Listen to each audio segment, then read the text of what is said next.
قاضی ایاز فرماندے کہ ہارون رشید نے امام مالک کو پوچھا، امام مالک میری طرح دا کوئی مولوی نہیں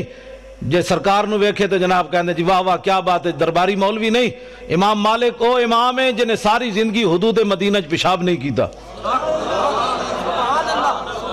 ساری زندگی مدینہ پاک گھوڑے تے سوار نہیں ہوئے، بھائی حضور جس خاک تے چلے تے امام مالک جڑا گھوڑے تے پیرا نال اس خاک نو برباد کرے؟ فرمایا نہیں، ساری زندگی ایک حج کیتا، مدینے تو باہر نہیں نکلے کدھر موت نہ آ جائے۔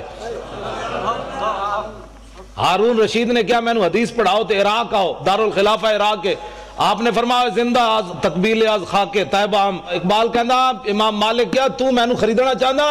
مالک تو زندہ ہی تاں میں روزانہ اٹھ کے مدینے دی مٹی چمنا تے تاں زندہ ہے، تو ہمیں خائی مراکہ شوی بندہ یا آزاد را مولا شوی۔ امام مالک فرمان رہا کہ ہارون رشید نے تینوں کنے دسیا ہوئے میں تیرا غلام بننا ہے، میں ایک کو درد غلام ہاں۔